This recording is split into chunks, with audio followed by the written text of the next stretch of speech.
क्यों नहीं रहे हैं? अब मुंबई के अंदर भी एक कॉलोनी को सील कर दिया गया है, 17 नए मामले सामने आए हैं।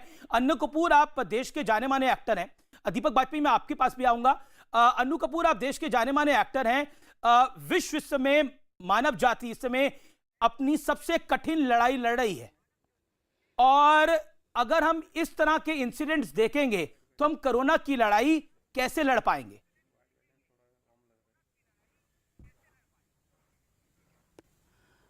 देखिए साहब, इस वक्त मुझे ऐसा लगता है कि डिस्कस करने का वक्त नहीं है। जिन साहिबान के पास कोई कंस्ट्रक्टिव सजेशन हो वो बताएं कि कैसे कर सकते हैं, वरना मेरे को कोई इंटरेस्ट नहीं है ये सब डिस्कशन में। क्या आपको लगता है कि लॉकडाउन ही एक सॉल्यूशन था, अन्नू कपूर?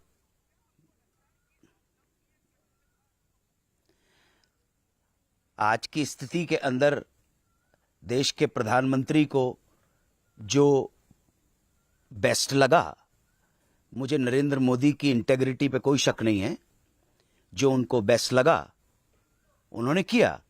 और हम भारतवासियों के पास ना पहले कभी कंटिंजेंसी प्लान रहा है, उसमें बहुत सारे फैक्टर्स रहे हैं, उसमें हमारे रिलीजियस सेंटिमेंट्स जुड़े रहे हैं, हमारे पास पॉपुलेशन, हमारा जो मास वॉल्यूम है उसकी वजह, वो भी वजह रही है, हमारे इकोनॉमिकल फैक्टर्स रहे हैं, उसकी वजह से कभी कंटिंजेंसी प्लान ना रहा है और ना कभी होगा, दुर्भाग्यवश। अगर हम इसी तरह से हर चीज के ऊपर डिस्कस और डिबेट करते रहे और अगर हमने समस्या का समाधान ढूंढने की कोशिश नहीं की।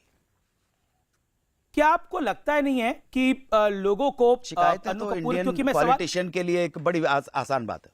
जी, मैं आपसे इसलिए सवाल पूछ रहा हूं, लोगों को समझना चाहिए कि घर में रहना कितना जरूरी है। हालांकि हम समझ सकते हैं कि जो लोग गरीब हैं वो सड़कों पे निकल आए, लेकिन क्या आपको लगता नहीं है कि मौजूदा स्थिति के अंदर अगर अपनी जान को बचाना है तो घर पे रहना पड़ेगा? इसमें इससे आसान तरीका तो कोई नहीं हो सकता। अगर आपको अपनी जान बचानी है तो घर पे रहिए, कोई आपको बॉर्डर पे जाने से तो बोल नहीं रहा। अब देखिए, अब इसमें एक बड़ी कमाल की बात आ जाती कि जिस स्थिति में फंसे हुए हम, ऐसे त्रिशंकु बनके कि ना इधर जा सकते हैं ना उधर जा सकते हैं, और इतनी गंभीर बात हो गई है कि मैं उनका दर्द भी समझ सकता हूं बगैर राजनीति किए हुए। जी, मैं बहुत सारे इत्तेफाक से मुझे मेरे वातावरण को देख के वो नहीं करे, मैं 17 तारीख से यहां पर आया अपने फार्म के ऊपर और फिर वापस नहीं लौट पाया, लेकिन मैं उन लोगों की पीड़ा और दर्द बहुत अच्छी तरह से समझ सका हूं। वो समाधान कैसे करेंगे इसके ऊपर बात करें तो ज्यादा अच्छा रहेगा। जी, मैं अब दीपक बाजपेयी आपका रुख करता हूं। दीपक बाजपेयी, राजनीति जो हो रही है, राघव चड्ढा ने क्या ट्वीट करा, उसके बाद क्या हुआ, उसके ऊपर मैं बाद में आऊंगा, लेकिन इस समय दिल्ली से बड़ी बड़ी खबर आई है निजामुद्दीन से। क्या जानकारी आपके पास है और इस पूरे मामले के ऊपर दिल्ली सरकार अब क्या कर रही है? क्योंकि ये निश्चित तौर पर ये लॉकडाउन के बाद हुआ है।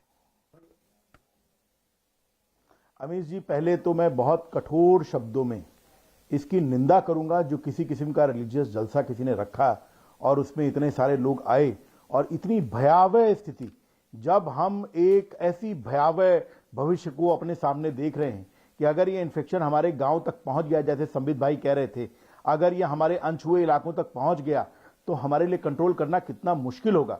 आज देश के प्रधानमंत्री ने अगर 21 दिन का लॉकडाउन किया है तो ये देश के सामने दूसरा कोई रास्ता नहीं है लॉकडाउन के अलावा, ये हम सब लोगों को समझना है।